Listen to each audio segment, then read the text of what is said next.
Bom dia! Hoje faremos uma breve revisão para lembrarmos os assuntos vistos até aqui. Vamos começar falando de textos. Mas o que é um texto? Texto é qualquer sentença ou expressão que constitua a comunicação.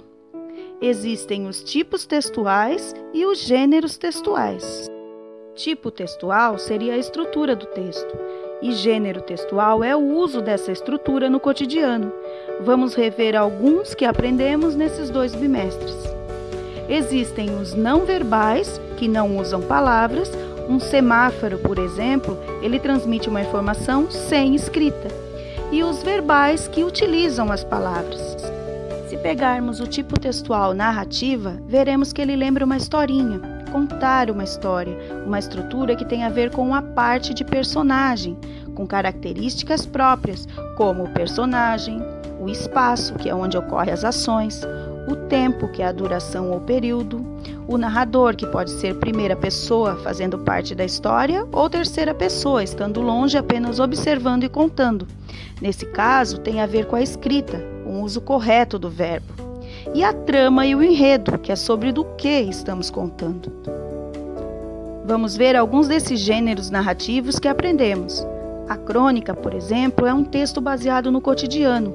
Você pega um fato do cotidiano e cria uma narrativa, que tem as 5 características dessa narrativa, mas tem coisas próprias dela, como a ideia de trazer algum pensamento, fazer as pessoas pensarem naquela relação com o cotidiano.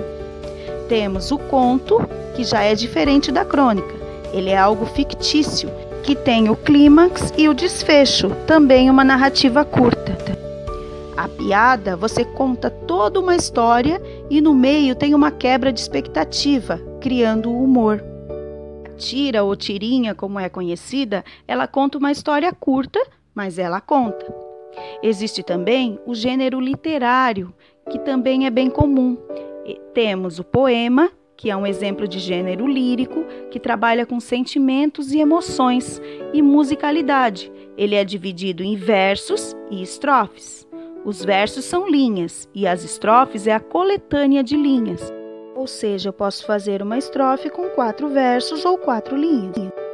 O gênero literário dramático também vimos que quando existe uma encenação, ele está presente, uma maneira de se expressar.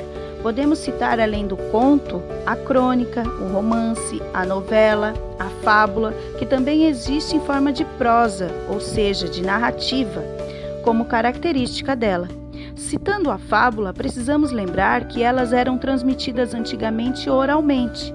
Os personagens eram animais, plantas, objetos com características humanas e têm a finalidade de educar, com conselho, moral, e são histórias bem curtas.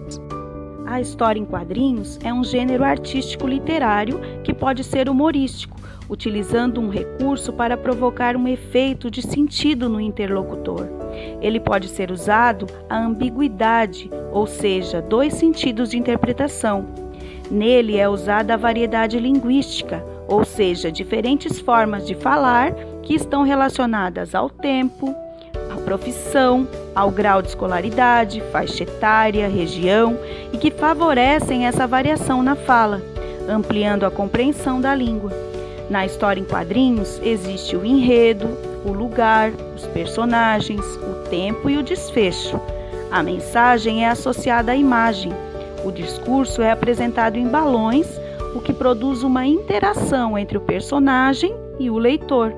E os sinais de pontuação dão expressividade aos personagens. Está presente a onomatopeia, que são sinais que representam o som.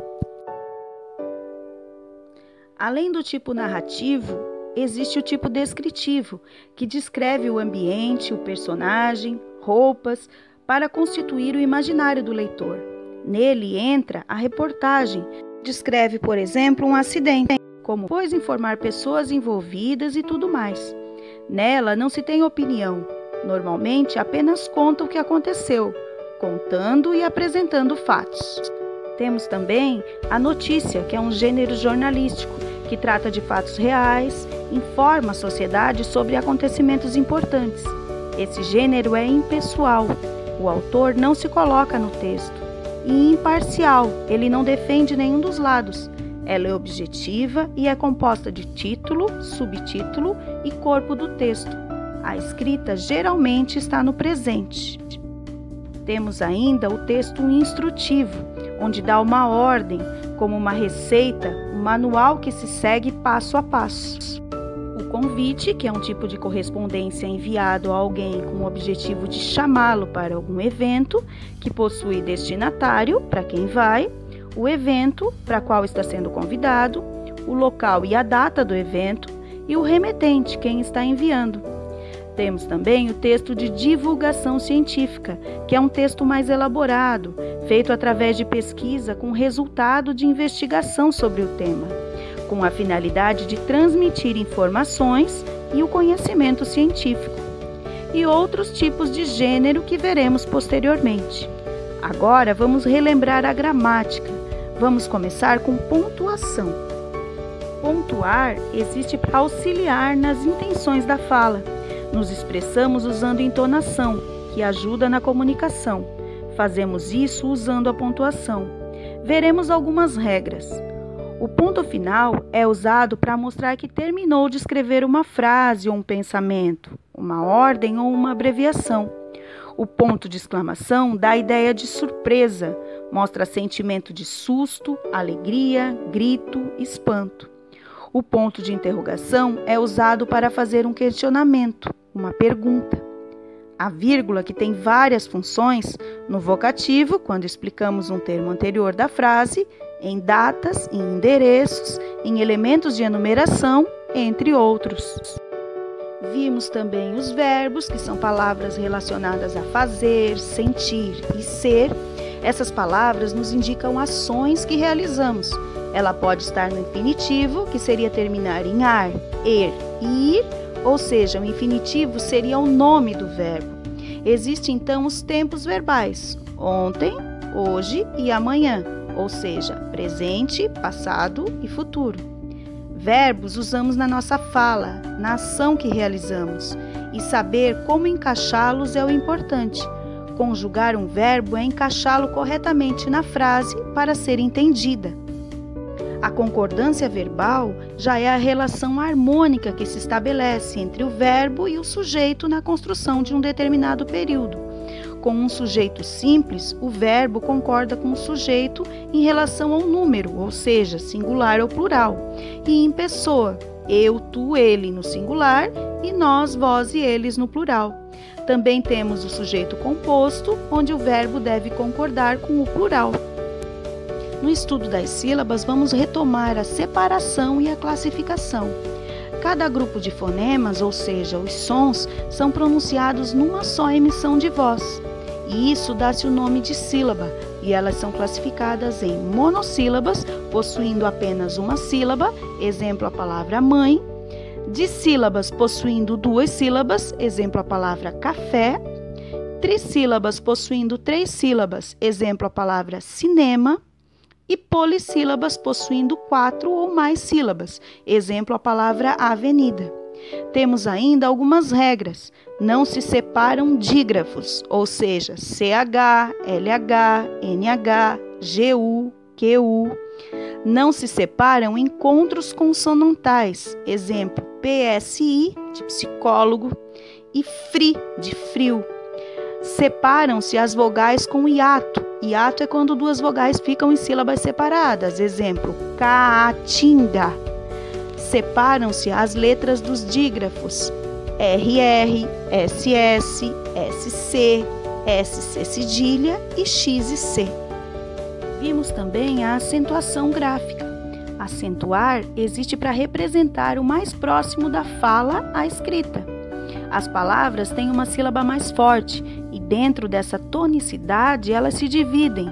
Elas se dividem em oxítonas, onde a última sílaba é mais forte, exemplo café, exemplo professor. Vemos que elas podem ou não ser acentuadas.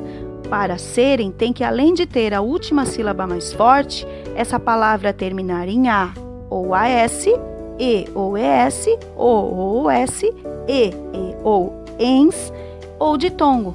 Lembrando que ditongo é o encontro de duas vogais na mesma sílaba. Temos também a paroxítona, que é a penúltima sílaba mais forte. Exemplo, a palavra história. Vemos que elas podem ou não ser acentuadas. Para serem, tem que, além de ter a penúltima sílaba mais forte, terminar em L, I, N, US, PS, AN, R, UNS, ON, X ou ão, e também ditongos. E as proparoxítonas, que é a antepenúltima sílaba mais forte. Exemplo, médico, lágrima, todas as proparoxítonas são acentuadas. Vimos também um adjetivo, que são palavras que caracterizam um substantivo, dando-lhes uma qualidade, uma característica, aspecto ou estado. Exemplo, casa velha. Velha caracteriza o substantivo casa. E vimos também o vocativo e o aposto. O vocativo é um termo que evoca, chama algo ou alguém na oração. Ele sempre é isolado por vírgula. Exemplo, querida, cheguei. Já o aposto é um termo responsável em explicar ou justificar um termo anterior a ele. Pode ser que esteja pontuado ou não. Pode ser que esteja entre vírgula, depois de 2 pontos, travessões ou parênteses. Vamos dar um exemplo de uma frase. Camila, professora de língua portuguesa, chegou. E se nesse caso esse aposto não existisse na oração, ela não perderia seu sentido, pois ele é uma informação acessória. Muito bem, agora você já está preparado para seguir adiante.